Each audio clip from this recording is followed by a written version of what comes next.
Stay connected as we discuss shared passions and firsthand experiences intended to enlighten, entertain, and encourage you to try new things. This is not a how-to, this is a why you should. Welcome to the You Should podcast. So we're pumped you're here. We're Thank you. stoked.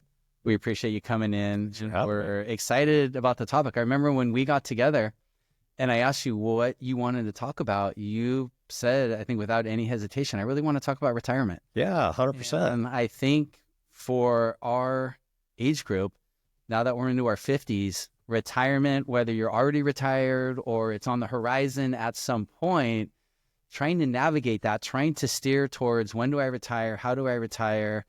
And then also, I think, some of the good, the bad, and the ugly that you've experienced so far, or people that you've, are friends with that might be going through some tough times and also some great times. Can you tell us a little bit your background? Yeah, so it started way back in the day as a stupid little kid, wanted to be a fireman. And I was that guy that took that trajectory all the way through and started with fire classes right out of high school, got a job on an ambulance, just a local ambulance company in Huntington Beach. Took the fire science classes, still kind of wandering around, not really knowing the true path. And ended up going to the fire academy at a super young age, and it kind of got me more on track. Got a job down at a fire department in San Clemente as what we call an ET. I was an EMT on their fire department ambulance.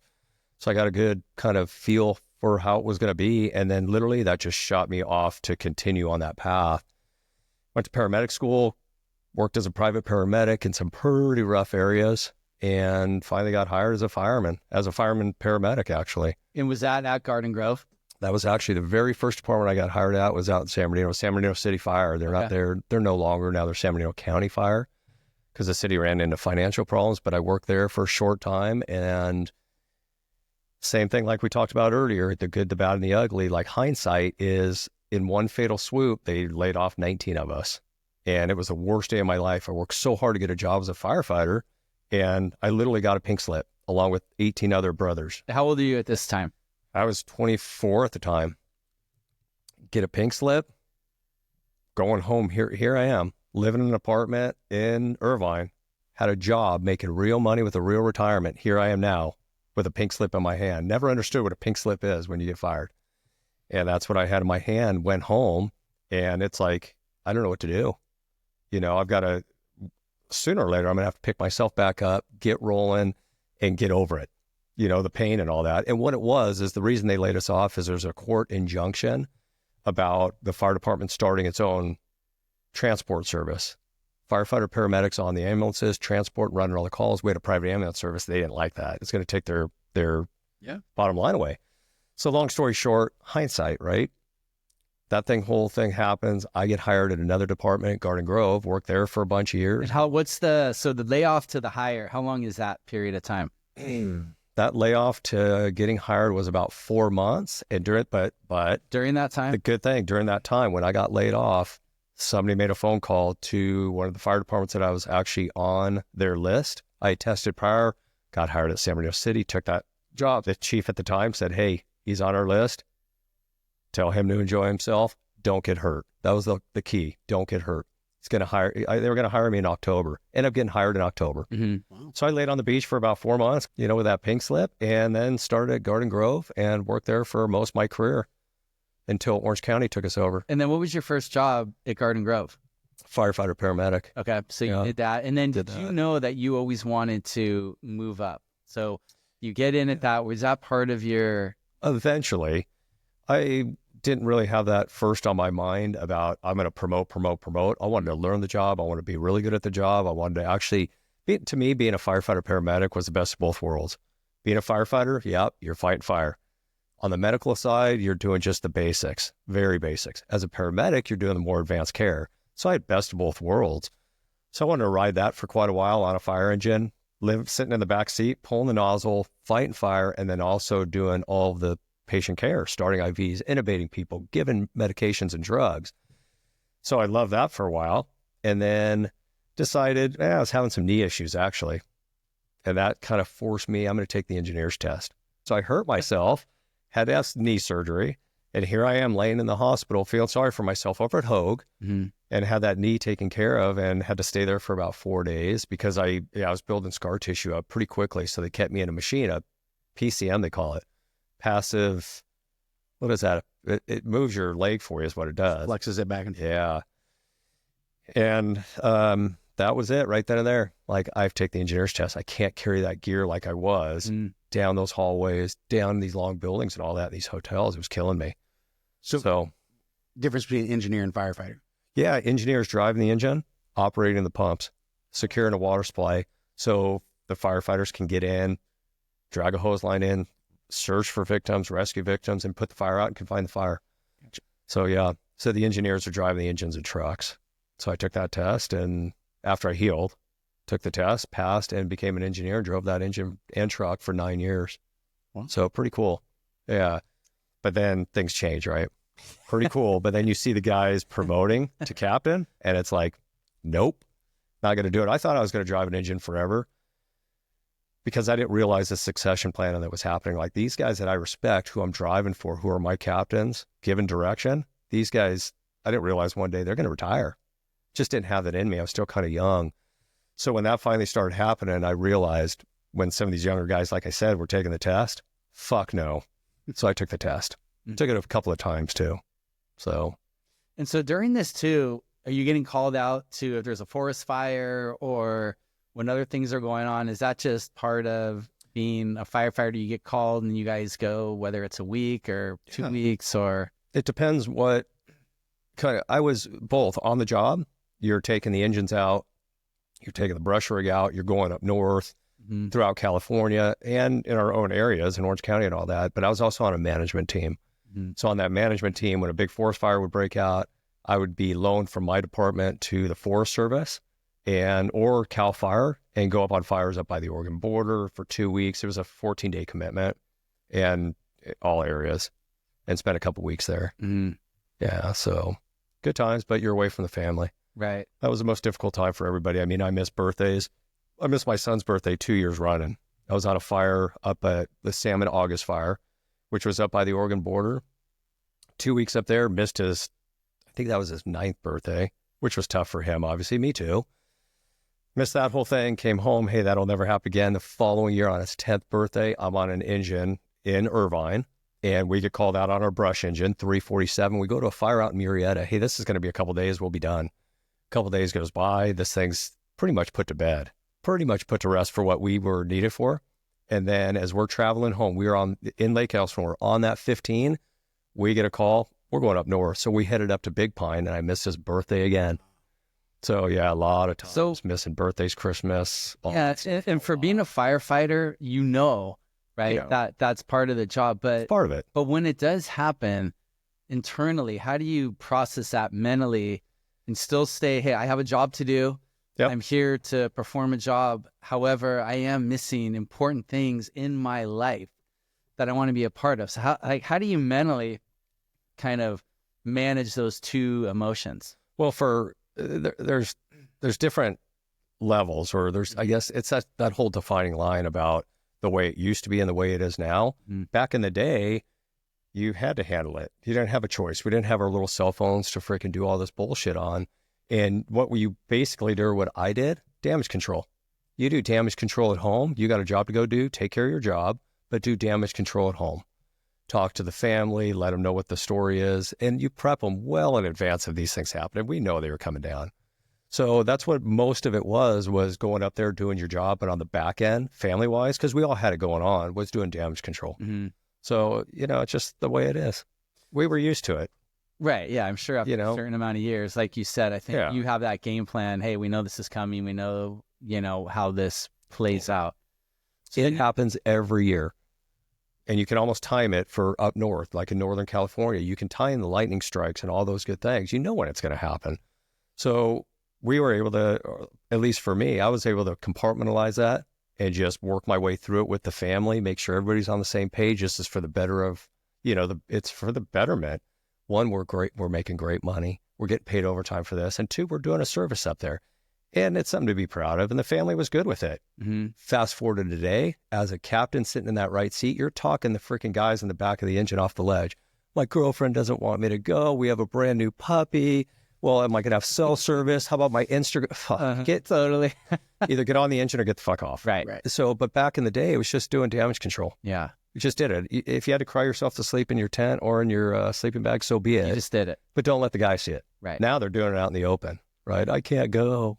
I have to go to my buddy's wedding. And as you transition and now you're a captain and you're dealing with a new generation of firefighters coming up, did you have to maybe, reimagine how you managed your force? No, because I wasn't good at that. It was like the way I was taught.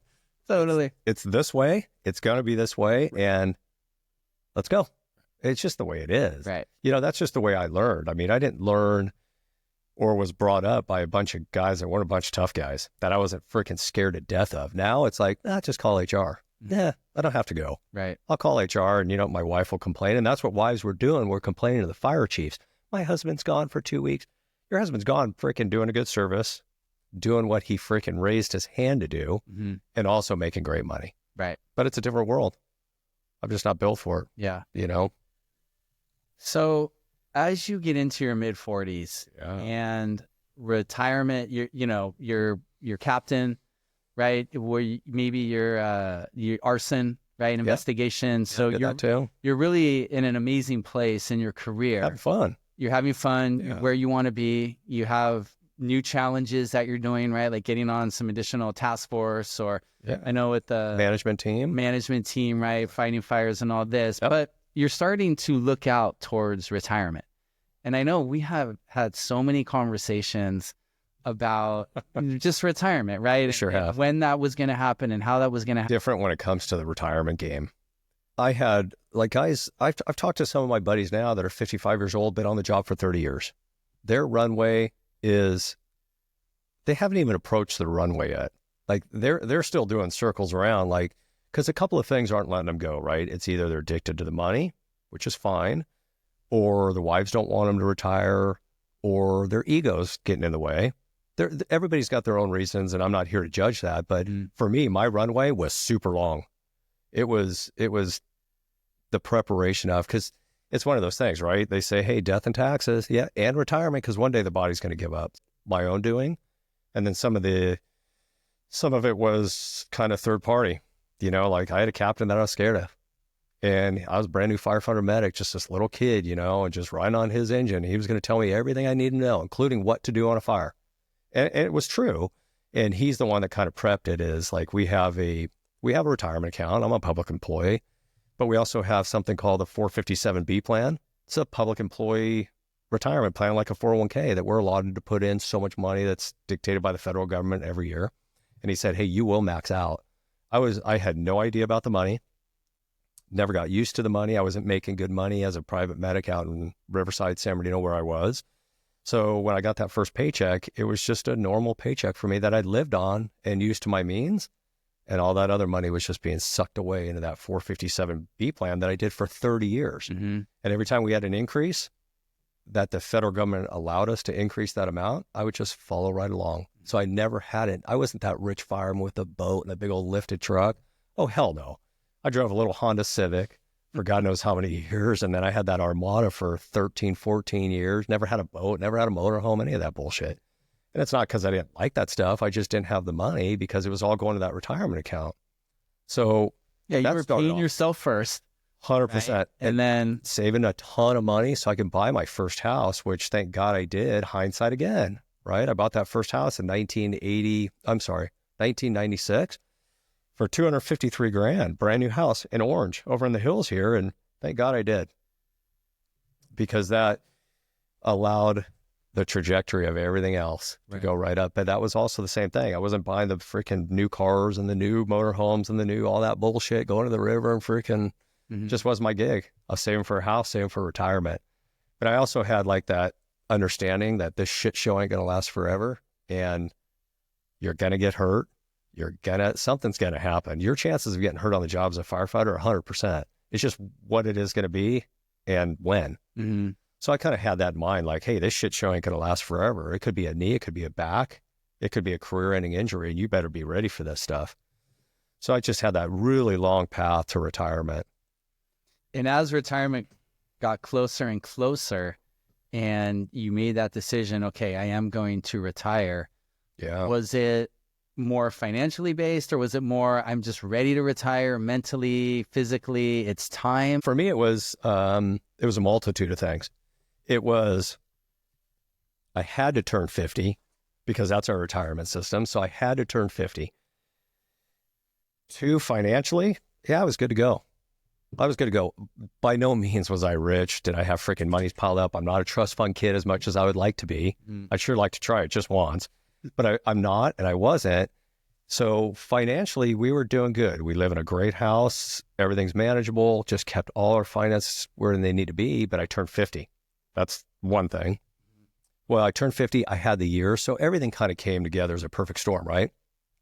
But here's the nail in the coffin. So I'm on the job.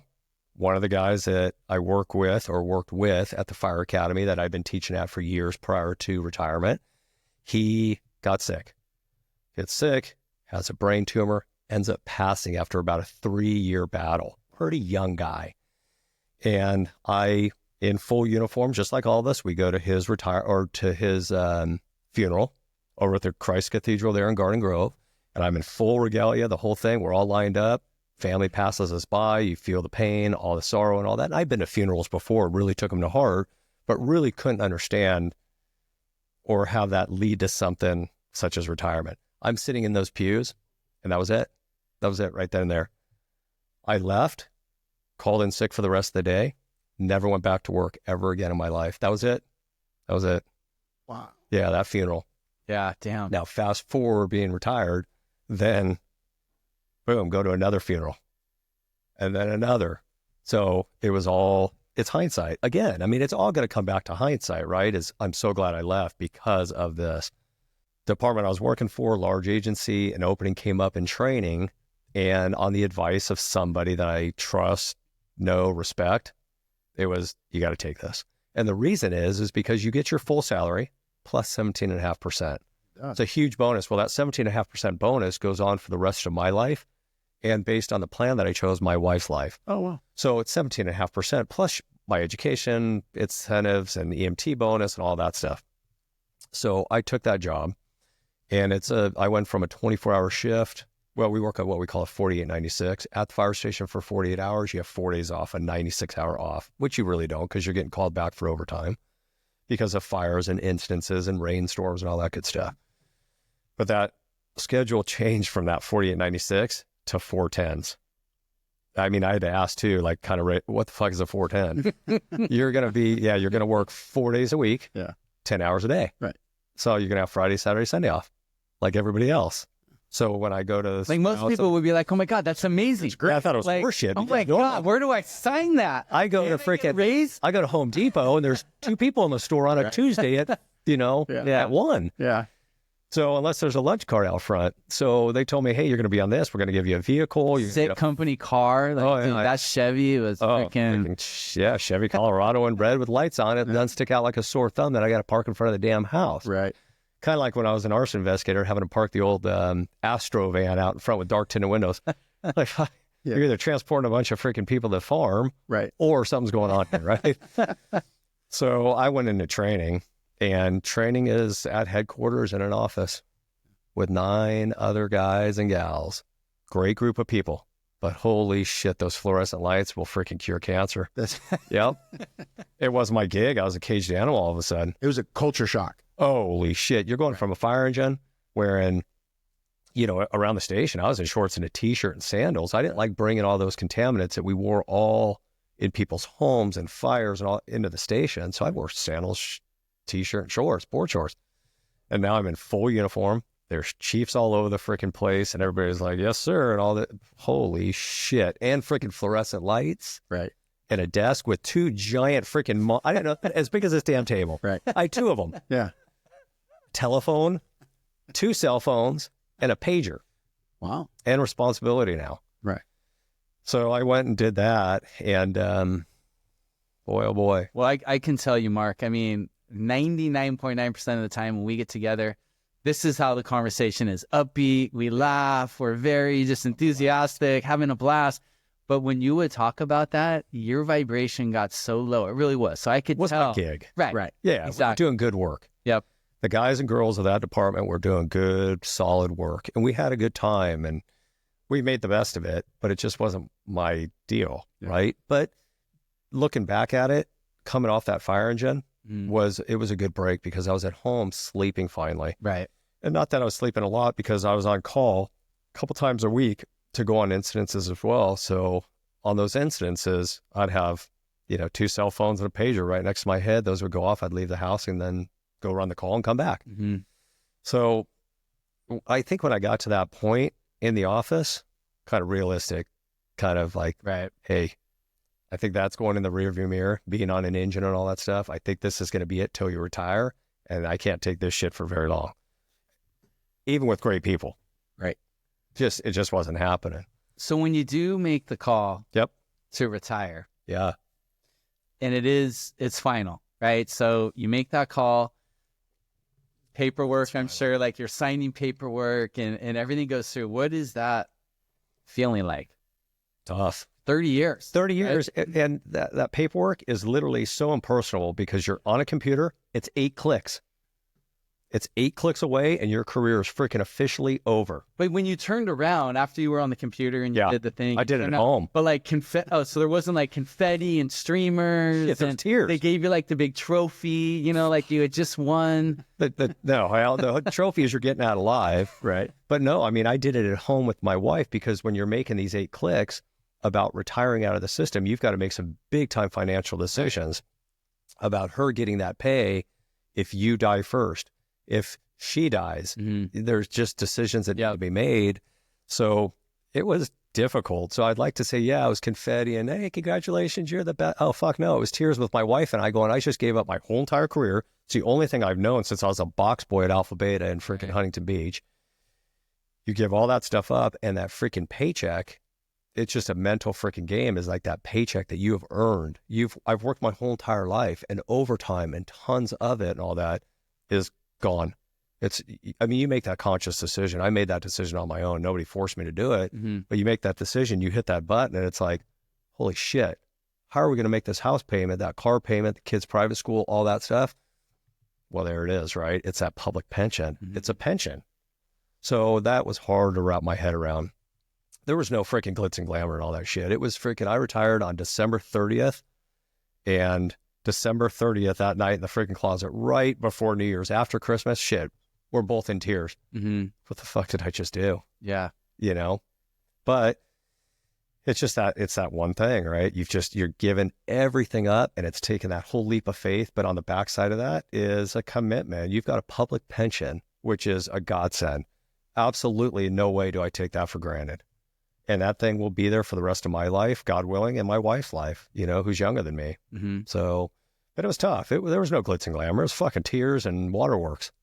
Like, holy shit, we just gave this up and all those uniforms and all that shit you have, it's all got to go back. Right. You just turned into like, hey, I'm leaving the house. All your neighbors know, right? You're leaving the house at this time in your truck, going to do that job, blah, blah, blah. And now I'm freaking sitting in board shorts, t-shirt, and freaking brushing the Labradoodle on the freaking driveway every day and wash my car. You retire, you go through the whole process, you have that, oh my God, I'm retired. Holy shit. Holy shit. What does that feel like now as you push out into retirement, not having the constant, especially being a firefighter, right? Yeah. Was there a transition coming off of that? Go. You're doing big stuff. You're managing a ton of people. You're actually putting your life on the line, right? Let's not. There is no way to soft sell that. And then you're retired, and like you said, you're watching your dog on your driveway. I had a long run up to retirement, especially when I got into the office. I mean, I'm going to be honest here. Is sitting in that office just wasn't my gig, right? But I mean, like I said, I was around a great group of people. We still had a job to do. So you pile through my morning that started at about 5 a.m. and I'd get a workout in and a shower, and then we'd sip on coffee, we'd shoot the shit and all that. I'd get to my desk and it was just shell shock, bright fluorescent lights, 2 giant computer screens, like I said, and here I am. Well, most of that, as I'm working, I usually had a video up in one corner and music on the other. So I'd be watching videos about this is the lead up to my retirement. Like, this is how grand my retirement is going to be. And this is how reality actually struck when I finally retired is I'm watching fishing videos. I mean, these guys are chasing Grand Trevally, GTs, Jeets in the Seychelles off the east coast of Africa. That's going to be me. Shit, my style, pair of board shorts, freaking shirt with the hood on, freaking just fishing in the shower. This is going to be great. I'm watching those. I'm watching skiing videos, Arc'teryx videos, North Face, Patagonia. I mean, so my run-up was like this whole build-up on how great this is going to be. The kids, the wife, we're going to freaking get a Sprinter van, all decked out. Live in Mammoth for a year. Freaking Mammoth for a year. Yeah. This is just going to be amazing. Life's going to be good. So I had a big build-up to it, right? So when I finally retired, when I finally pulled the plug, we dry the tears, we realized, holy shit, this is actually a freaking great thing because I'm 50 and she's taking care of for the rest of her life as my kids are if something should happen to me. So I'm guaranteed, right? This is amazing. When I finally realize it and I've got the board shorts on and the sandals and the t-shirt, life's like, holy shit, this is freaking going to be good. And it was good. It was just for me, it wasn't a huge transition. And the reason is, yeah, you're managing some people here and there. You're getting managed by uppers too and all that. But in a whole, I'm not really an egotistical guy. I'm pretty I like to look in the mirror and go, holy fuck, bro. You know, I mean, I'm realistic when it comes to that stuff. My shortcomings, which are a lot, my strengths, my weaknesses, all of those things. So that transition to wearing a badge, wearing a full uniform, having a freaking place to be, little kids waving you, all that stuff wasn't a huge transition for me at all because I'm just self-realistic. It wasn't a big deal for me, right? That transition, you think, coming out of the station into the only period that I had that was kind of upsetting was hitting that final step of retirement. Like, you're giving this shit up now. Right. It's over. Turnouts are gone. Your badge is gone.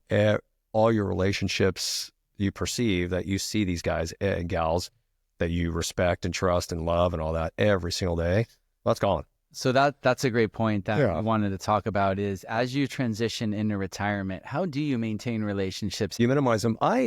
But see, like my whole thing is like, I wasn't a big, like a lot of guys in the fire service, all their friends are revolving around the fire service. That's their whole world. They don't branch out from it. Me, I never jumped into that world. I mean, it was always us, right? Mm-hmm. It was us and the Alcaraz and the Pratts and the Lebrechts, and it was all that group. Mm-hmm. And nobody else was in the fire service. And I kind of like that because I had some friends that were firefighters and you get together and that's all it would be. And the wives would just be sitting there going, holy shit, you know? So I had just a softer landing on all that, you know, and all the bullshit you see on TV and the movies and the, you know, with the freaking cake and the balloon, that's all a bunch of bullshit. Right. You know, retirement is usually people are too old to work. They've lost their freaking edge, or they become financial savvy enough where they go, fuck this, I'm out of here. Nobody leaves going, oh, you guys are the best. I love you all. I'm leaving on my own accord. Mm-hmm. Nah, that never happens. But I mean, I'm fortunate because I left on my own accord. So for firefighter, any law enforcement, firefighters, police officers, if they're listening and they're at this point, they're in this 2 to 4 year window. When I retire and all that, like what a couple maybe key points you could speak to them is how to kind of navigate to that point where like you were very confident, you were, hey, now's my time. First thing you got to do is be realistic with yourself. What are you doing this job for? You doing it for the people, of course, yourself and your family, or you doing it for the ego? You got to make that freaking decision right there. And then you got to get to a seminar. Get to one of the retirement seminars, get the real information. Don't hear the bullshit around the coffee table because 99% of that stuff is exactly what I just said. It's bullshit. So you get to a seminar, you get the real facts. Like, hey, by the way, the last day you freaking work is the last day your insurance is in effect. You've got to pick it up. I mean, I've got a $2,000 insurance bill every month. Yeah, it's huge. I pay out of my paycheck. Yeah. Right. So yeah, you've got to like all those realistic things by getting through a retirement seminar and then having to sit down if you have a spouse and really going over the numbers and all that and seeing where you're at, where your debts are, where you're leveraged, all of these good things and getting them all into alignment. Because the common thing I hear from guys is, dude, you're 55, 56. This job beats the shit out of you. Law enforcement too. Those guys have it rough too, carrying that damn gun belt, getting out of that car. Could you imagine you're 55 years old, you got to go fight some 22-year-old because he's going to kick your ass or try to take that gun away from you? Right. Fire department, same thing. You've got to freaking be able to get off that engine, get a ladder thrown, and go rescue those people that are paying your salary, for Christ's sakes. So, but getting to that point and having that realistic approach with yourself, you've got to do that freaking a few years out and, and understanding it. And do you think a lot of guys just, hey, I know I have a pension coming. Yeah. I'm set for life, but I really haven't gone deep. I haven't spoken with a financial advisor. I just know I have a pension coming in, but I really haven't branched out. Right. Yep. I think that's a problem because when you look at the public pension, the public pension is a fantastic benefit. It's a godsend. You work all those years for it. The public that you serve pays into that as well as you pay your own portion and all that. But the reality is behind is we all live on overtime. That overtime is what kind of gets you to that next level and that next level and that next house or that next whatever it is that you need. Hopefully not materialistic. And is that where a lot of these guys though? Is that the boat? Is that the sand rail? 100%. Is that the new truck? The new truck. I got to put a $3,000-$4,000 lift on the damn thing. Right. So for the guys that are realistic about it though, that public pension is fantastic. If you don't bring all of these things in alignment, that's why these guys keep working well past their retirement of 30 years. They keep going and going because they can't afford it, because they've gotten themselves either leveraged. And once you drop off working that overtime, you're back to your normal salary, that's whatever percent, 90% of your salary, which is fantastic. But I think the key is you start early. You direct deposit into those plans, whether it's an IRA, 401k, whatever, and you never miss that money. That's the first money out of the check, and then you live off whatever's left. You never get used to it. Correct. You work 30 years times 3%, there's 90% of your pay. That's the highest you can go in CalPERS, who I worked for a majority of my career. And then I went to OSERS, Orange County Employees Retirement System with Orange County Fire Authority.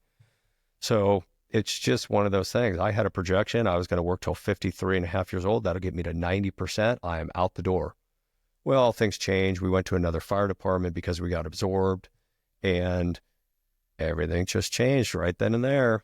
And then I had to hit 50. I had my time in. I got my 30 years, 90% gone. So it literally happened pretty darn quick for me. And like I said, but it didn't hurt that I had watched videos of, these guys fishing for GTs and freaking the Seychelles. And so I had this whole buildup of what retirement was going to be. But mind you, I had an 8-year-old and a 10-year-old. Yeah, I forgot about that. Right. Not that I wasn't going to take care of them and they're not being taken care of, but I had all these grand plans that we're going to freaking travel the world and we're going to be doing all this cool shit. If I get 10 days in Mammoth, I'm happy. For Christ's sakes. So we'll get to reality versus, what you thought was going to be.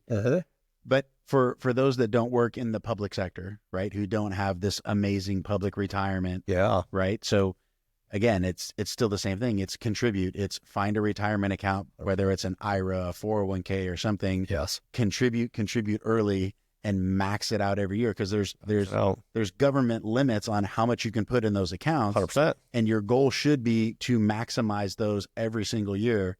And if you haven't talked to a retirement planner, it's never too early. No, it's not. Probably need to. They'll usually give you free advice and counsel because they want your account. Yeah, they want your account when it comes time to retire. Right? Yeah. So now's the time to prepare for that. And the preparation of that is having that disability insurance. I mean, you see the stupid commercials and all that. It's no joke. I mean, I was fortunate that I had that insurance, and I've had that insurance through various companies throughout the years. For 20 years, I've never let that lapse. Right. And I've used it for, a skiing accident. I had my wife insured. We went up to Mammoth. Here we go. Go up to Mammoth, freaking get off the lift. She makes the freaking right turn. She goes down. There's a claim. She has to get taken down by ski patrol and all that. Oh, wow. And the insurance company had to pay out. She couldn't work for freaking, 2-3 weeks due to a fracture in her freaking lower back. Yeah. So that disability insurance is above none. I mean, I'm not sitting here touting and getting paid by them, but I'm telling you right now, I've had it for freaking probably about 25 years, and it has paid and paid and paid when you get hurt, because I'm not the guy that's going to sit on the couch, flipping channels, freaking just living my retirement. Oh, fuck no. I mean, I do when I have time. I go skiing, I go body surfing, I do stupid shit, and sometimes things happen, and I'm lucky and fortunate that I have it. It's funny how especially for the working man. sometimes the least sexiest thing is the most important. Like 100%. who wants to pay for insurance, right? Like who's like, oh, well, I'm gonna spend 40, 50 bucks a month on disability insurance. Like you can think of 1,000 things you'd rather spend 50 bucks on. Totally. But how important is it when you need it and it was there and it saves you? You prioritize things. And the reality is some of those things are just fantasy. You know, watching those videos of freaking guys in the Seychelles, you know, freaking off the east coast of Africa, killing GTs, you know, Grand Trevallies and all that. It's not fucking fantasy. The reality is I've got a 14-year-old, I've got a 12-year-old, and I've got a wife and a Labradoodle. Everybody fits into that thing, and you've got to take care of those. So that's the whole thing about your wanted ego. to bring those in. How would someone that's retired and, you know, in your position, how do you bring those in? Like, how would you go In about reality? You don't. and make those happen? Because you guys are planning a big trip in June. Here's that big trip that we're planning in June. I mean, we were headed off to the Philippines for 3 weeks. Right. We're going to go do our thing. My wife and I have traveled Southeast Asia and all that. Vietnam, Cambodia, Laos, Burma, Thailand, China. Good times. We wanted to bring something for the kids, you know, hey, let's go to Southeast Asia. We settled on, hey, let's go to the Philippines. We're going to do our thing. But reality, it's not about the money. It's about, well, the kids have sports. I've got baseball. We've got baseball tryouts. We've got volleyball. So reality is when you come to this whole retirement thing is like, hey, all these fantasies of that long runway that I was talking about of 2 computer screens and watching these videos and I'm going to ski all over the freaking planet and Japan and all, it's a bunch of bullshit. The reality is you're still a parent, you still have responsibilities, and you have to start prioritizing. The priorities are freaking very basic. It's freaking food, shelter, health insurance, and the house, and the cars, and the education, and all, and the sports are so freaking important these days, you know? Even if you don't think they are, your kids think they are. You bring all those things into alignment, and then you start working towards, well, what do we have left over? And I'm not talking about leftover financially because we have planned very well. We're very fortunate in that. What I'm talking about is what do we have time-wise? And the time-wise is our Philippines trip from 3 weeks went to, well, we can't go this month, so we have to go this month. Well, we can't go that month because it's typhoon season. So let's transition to Bali, where Bali's in a whole different freaking region. Let's go there for 3 weeks. Well, I've got baseball tryouts. Well, I've got volleyball tryouts. So we've brought this whole entire transition down. And what it all comes down to, this whole retirement thing, You have 36 hours. is freaking literally bringing it down to reality. Yeah. What is reality? No egos, no bullshit. What is reality? So speaking on that, Yep. fellow law enforcement firefighters, what are some of the pitfalls that you've seen them fall in, right? Retiring at 50, 55, I have my pension. Totally. I know I'm getting X amount for the rest of my life. Yep. No matter what I do with it, what are some like struggles or pitfalls that you've seen these guys go through? Right here. Mm-hmm. The alcohol. Because you're not getting that freaking adrenaline rush, or you're not feeling that power of carrying the badge and the gun and the freaking riding on a fire engine and all that stuff is guys. So now, like, right, I'm going to Costco, I'm going to Trader Joe's, I'm home at 1 o'clock. How sexy is that? Picking out freaking apples. Yeah, and sprouts. 0.0. Yeah, 0%. But right. So I was fortunate because, again, I'm a freaking a guy that's a wide eyes open approach. Like, I don't let things go by. I mean, I pick up on the small things, and I had a couple buddies go, hey, man, be careful, because the minute you retire, you have the house, you have the wife, you have the kids. Life is good. You guys are all healthy right now.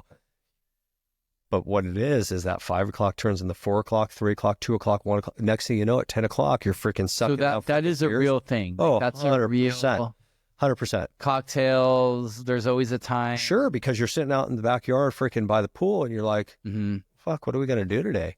But is that because you retire from and you lost your purpose? Like I had a structure, I had a role, I had my responsibilities at work. Yep. Now all of that's gone, and now I'm at home with nothing to do. Yep. Why not sit back This and have is a easy. cocktail? Yeah. But I want to say that that's freaking isolated to fire and police because that's the world I know, but that's not true at all. Oh, 100%. Because you've got people that are in all positions. If you've got purpose, you get up at freaking whatever, 6:30 in the morning or 6. I'm a 4:30 guy, unfortunately, but 6 o'clock and I have my coffee and I take my shower and I feed the dog and I feed myself and I get in that car and I freaking sit in that shitty traffic. You have purpose, and that purpose, no matter freaking how much you like it or don't like it, no matter what your job responsibilities are, it does not matter. When it's all gone, you're to your own demise. Now what is it? It's freaking, well, that beer tastes pretty freaking good. And then that beer freaking starts to freaking fill in that gap of what you're missing. And I don't give a shit if you're the freaking most important person at that company, or you're the freaking person that you or others perceive as the least important, as though the least important person is probably the most important person, right? Because they're keeping that machine running. Right. And they turn to alcohol. They turn to freaking the booze.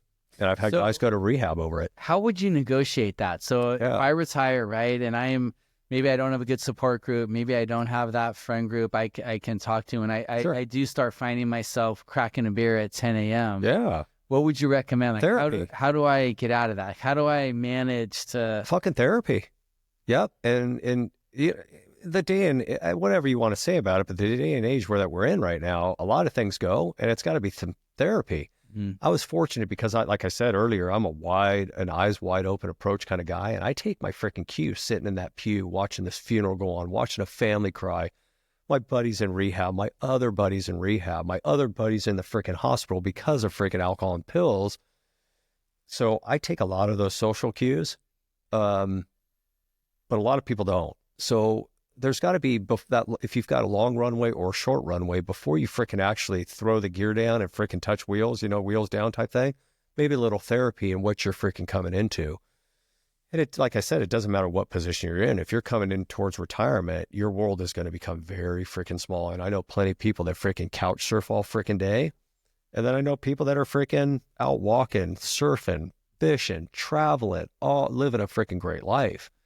So it's pretty important it's no different than freaking you're 22 years old. Right. You get your first freaking job out of college, and it's all about preparation. Yeah. No matter what you're doing. Traveling with the family, having experiences with the family, whitewater rafting with our families, all those good things, than me freaking off by myself at freaking some East African freaking island chasing freaking Grand Trevally or a giant Trevally. What about going up to Alaska and we go salmon? I'm down. Fishing. Family's going? It's fantastic. I'm in. Yeah. Have you done that? I have. Dude, nice. I've had buddies do it, freaking salmon and halibut fishing. It's legit. Yeah. It is some Norman Rockwell weirdness, like standing in waist deep water, salmon jumping out of the river 20 feet from you, eagles are flying around, squawking, and it is you just kind of stop and be like, how, like what a gift. Like how did I get to this? Yeah, it's amazing. And but super achievable from where we are. Totally. Like it's right up the coast. It's like, not bad at all. Yeah. So what's interesting, what I hear you say is like, we're encouraging you to like, go take that grand, amazing trip. You keep saying it's not reality. It's not reality. But really what I'm getting out of this, the nugget of truth that I'm getting out of this is where we are. There are people all over the world that would love to come here and do the things that we have accessible to us. That we don't do. Right. That we don't do. Yep. Yeah. Mm-hmm. Typical. There's feet in the freaking Pacific Ocean. Correct. But we found our ones. We did, but like I don't know if I dated anybody before they I don't think I did. Yeah, I don't think I did. Done. Yeah. It's crazy, Mike. I don't know about you, but yeah, I feel like I really just kind of went through life knowing I was going to meet Lisette. And I did the same with Liz. I sat on the curb every day waiting for her to come. And we finally, we got married. I was 37 years old. So I waited all those years. Damn. Yeah. That's seriously. I feel like a piece of shit. I could. Boy, don't I feel like the big jerk in the room? Wait, you didn't do that with Brianna? No, you didn't. Was she the first woman I've dated? No.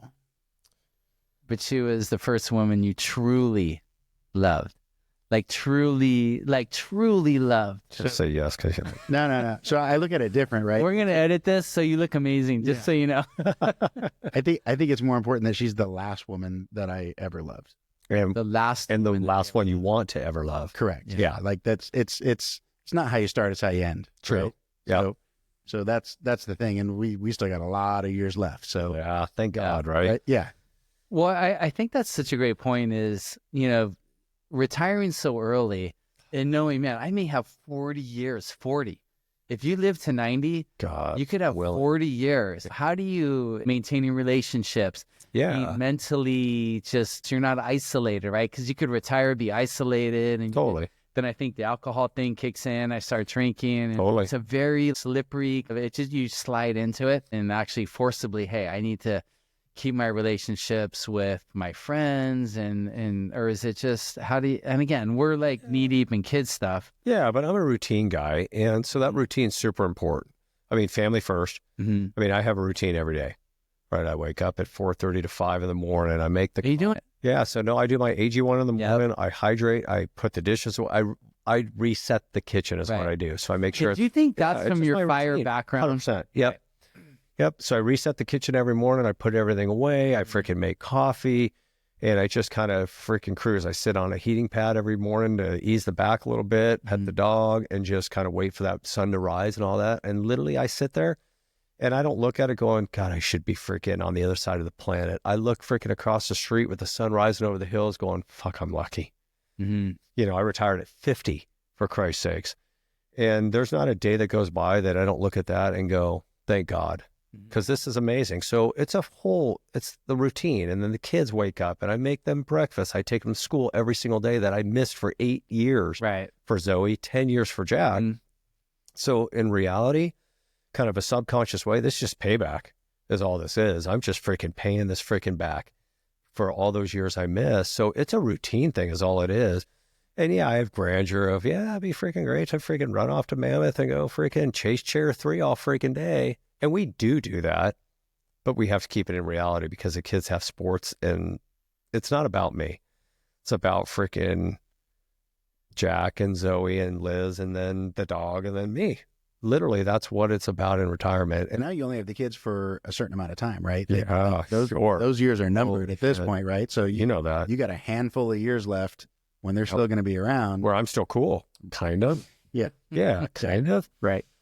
You know, and that's the important thing. Like, I mean, our routine transitioning off that is every day I pick up Jack from school and Zoe goes with my wife and to volleyball and I take Jack. We go to the gym 5-6 days a week. And that's our thing. He's 14. We go to the gym. We do our thing. I take him to baseball or we come home, shower up, have a protein shake, and then we have a nice family dinner every single night. And those things are super, super important to me because that's what the guys that I went to the funeral for don't get anymore. You put such a great perspective on, you know, you have 2 young kids and you're retired early.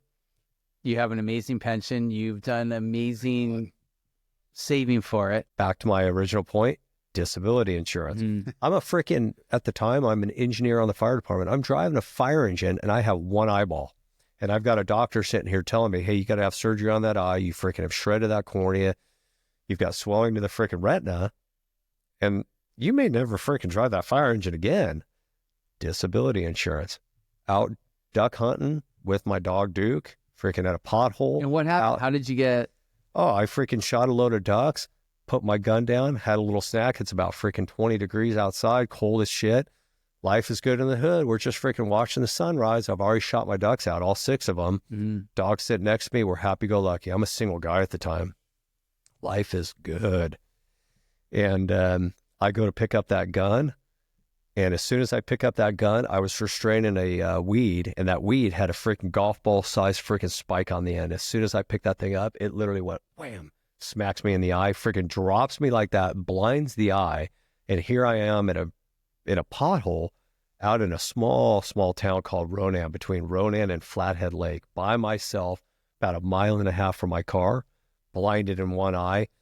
And as soon as you get hit in the eye, you get that whole salvation. You start freaking pouring saliva out. Your nose starts running. Your eyes start watering. I'm blind in one eye. And here I am by myself, freezing my ass off with a dog, with loaded ducks, away from my car with a gun. How the hell am I going to survive this? Dog sitting right next to me, and he's super commandable. Dog was amazing. I told Duke, I pick up that freaking gun. Those ducks are already loaded on a sling. I throw them on my shoulder. Now, mind you, I have freaking one eye. This one is as black gets. This one's pouring tears out of it. I can barely see out of it. I tell that dog, I give him a couple clicks. He freaking heals on that right side because I damaged my left eye. And all I can see at the corner of my eye is that tail of that dog, and he leads me 1.5 miles back to that car. Holy shit. I get to that car. I rip out an IV bag. I freaking do my best to strip it out. I put Is that a legal IV bag? That was an IV bag that I may have acquired in the past. And I pour it in that eye, thinking that I have some type of debris in there, and I just saturate the eye as much as I can. I finally came to a point after about 500 cc's of fluid in that eye, is that thing's gone. Like, it is black. Like, I have no vision out of it. This one's super blurry, so I just keep blotting it with 4x4s, the gauze bandages. I get in that freaking truck and limp off I had about 160,000 acres to myself to hunt from a guy that I met in a small bar called Dick's Pheasant Lounge in a town named Ronan up in Montana, and met this farmer, and he goes, "You can hunt my land all you want." And I'm freaking out there by myself. So I'm freaking trying to drive this car, and I'm just following the freaking berm with the snow on there. And I get to the main road, and it's freaking snow like crazy. And I just follow that berm all the way to the small little hospital in Ronan, Montana. And I walk in this freaking hospital, limping in with freaking literally one eye covered, freaking the dab in this eye because I could barely see. And I mean, it took me a while to get into that hospital. Luckily, I didn't hit any snowbank. There's nobody out there. It's in the middle of nowhere, in the middle of winter. Were they like, holy Well, shit? I walk in there, and it's a freaking one doctor and one nurse. Right. That is it. And I walk in there, and the doctor goes, well, okay, let's look at this eye. And they freaking take this device that's got a yellow light on it. They stain my eye, and this thing's from probably like 1960. Yeah. And the nurse is looking at me going, oh boy. And they freaking stain my eye, and he takes a look. He goes, "We got to call a helicopter." And I'm like, "The fuck you do?" The reality is I've got a freaking dog in the freaking car, guns, and a freaking load of freaking ducks, and I'm by myself. Right. So he goes, "We got to call a helicopter." I go, "No, you don't." He goes, "You got to get to the freaking trauma center in Missoula, which is about 1.5 hours freaking south of here." And I'm like, "You're going to patch me up then." So this doctor ends up gives me some drops, atropine drops. And these atropine drops dry up the lacrimation, which is the tears coming out of your eyes, and some numbing agent drops in the eye. And I limp myself for 1.5 hours following that snowbank all the way down the hill to Missoula to a trauma center. I get to the trauma center. I go walk into the trauma center. They're ready for me.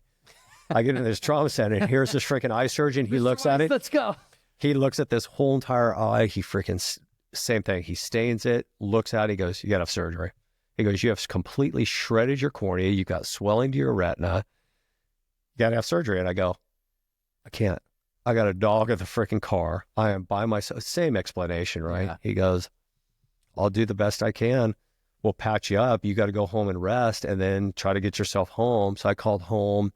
My dad and mom, they're like, "Hey, well, one of us will come fly up and drive you home." And I'm like, "Nope. Let me go back to the house." And I'll make this story quick. Then we go back to the house that I'm staying at with my buddy. Doctor gives me a bunch of meds, pain meds, eye drops like crazy to try to keep the swelling down, the whole thing. Steroids, antibiotics, numbing agents, atropine to keep the tears down. Patches me up. So I've got a patch on this eye. I'm freaking numbing this eye up so I can freaking see. And the problem with the steroids and the numbing in this eye is it's bad for it. Just not good for you, the steroids and all. I get back to the house. I rest up for 2 days, feeling pretty good, starting to get some vision back in this eye, a little bit of blurriness and all that. He said the swelling would eventually go down in that retina. I'm finally just, fuck it, let's go hunting, buddy. So I go back to I go down to a pothole, kind of the same area that I was in on this land and all that. Like I said, I had 160,000 acres to myself. I go to this pothole. We're hunting. I mean, I'm shooting with pretty much one-eyed dogs, retrieving dogs, having a good time. I'm having a good time. It's about -10, freaking blowing snow sideways.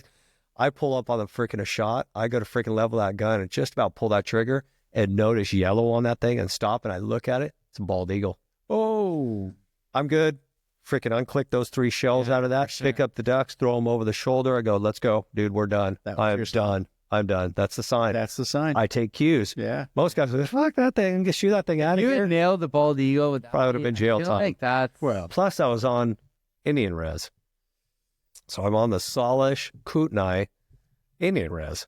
Yeah. So that I packed up, went back to the house, got everything kind of packed up. And this was a house that you've been to a lot, right? Yeah. Just the husband and wife. You told exactly. You got a great memory. Amazing. Yeah. Right. They totally lit red carpet. full on, and I helped them with the dogs. They had a dog training business and all that. So I kind of helped them with the kennels and all that stuff, stayed there and just went out and did my thing and hunted. Yeah. It just kind of varied back and forth. So I got back to the house, looked at the weather report, big storm coming. I'm like, fuck. Went to bed, got up at 2 a.m. and just freaking drove home, freaking numbing those eyes up and all that, and got chased by a snowstorm, went home, got home on a Saturday morning at about 6:30, was in a freaking doctor's appointment. At 8 o'clock, she came in. Dr. Simji got her. Actually, she's a great doctor, still practicing. Corneal specialist over at St. Joe's. I go into her office. She takes care of me for the next 15 years on this eye. And pretty much what it came down to is you got to have surgery on the eye. I can't have surgery because it affect my job. And the rest is history. Now I just take a medication every month. I still take it every month. It's been, holy shit, it's been 25 years. Wow. I still take a medication to deal with that cornea. Yeah. It's been that long. Yeah. Dude, there you go. That's crazy. Mm-hmm. But social cues, right? Being prepared. Yep. Quality disability insurance. Shit happens, man. And shit does happen. It just happens. Mm-hmm. Just randomly crazy stuff. I mean, just like life. Life happens. I think that's huge because most people think that. Yeah. Right. I have a pension. I retired at 50. I am doing these things. I'm climbing Mount Everest. I'm giant volleys and freaking the Seychelles. Right. Freaking skiing and. But how do I maintain my day-to-day sanity, my routine, so I don't go sideways, right? Because 50 is so young. Like that is so young. Well, it sounds like you need to have a plan and a purpose. Plan and a purpose. If you don't have either of those, then you need to find one, whether it's go take a college class and learn how to weld or crochet or whatever. Go volunteer. Yeah. Go volunteer at your church or the civic center or whatever. Go be a proctor at a freaking museum. Like, go meet people, have a life. Do not sit on the couch and think something is going to come your way. Couch surfing, right? I've got buddies that are single and freaking about to retire. And it's how do you do that? If you're single and you don't have a family and maybe you're not married, right? And then all of a sudden you have all this free time on your hands. And money. You're right. And money. Yep. But danger. The money doesn't matter, right? I think it's the lack of purpose is where the danger is. Too. My father-in-law's buddy retired, and his two favorite things were golf and coffee. So he got a job as a starter at a golf course because he got to golf for free. Yep. And then he got a job at Starbucks because he loves coffee. And he was like, the social atmosphere about being around these young people, it was busy. It gave him purpose. Right. And he got all the free coffee he wanted. So he took his likes and turned those likes into a purpose. Yeah. Bringing back the social aspect that he was missing by not going into work every day. It gave him back that routine and it gave him purpose. We appreciate you coming in. Yeah, it's been fun. I mean, dude, you threw down amazing. You really did. I feel like for people that are looking to retire, have just retired, it is a very windy, confusing road. When is the right time? Scary. Do I retire? Do I not retire? You've been retired for 3 or 4 years now. What are 2 or 3 bullet points that you can really give people that maybe are thinking, hey, you know what, do I take that leap into retirement or do I keep working? I think what people need to do is they need to look at that runway. Mm-hmm. How long is it? If you're creeping up on 50 or 50, 51, 52, and you have a pension plan through a private or through a public pension, like I did, is you kind of have to look at like, what's reality here? How long do I actually want to work? What are the important factors? And you have to be real with yourself. If it's, hey, I love the job and I love running fires, or I love patrol or whatever it is, or if you're working for a private industry, it's like, what are my priorities here? And when you get those priorities kind of lined out, take a good look at them and be real with yourself and take a look at your runway. Take a look at that runway and say, hey, I have 3, 4, 5 years or years out, and try to figure out like, hey, what's reality here? Because what the most important thing that you can do for yourself is run your numbers today. Hey, these are our numbers today. This is what we need. This is what we require. This is our future. This is our future care, because things are going to change as you get older and all that. And, you have to realize too that hopefully you've got cost of living increases coming in. You've got market fluctuations, hopefully for the better. You're conservative. You've got Social Security coming in. You've got Medicare coming in. So you've got to adjust all of these things and look at things and go, this is going to be the right time for me, and try to stick to that plan.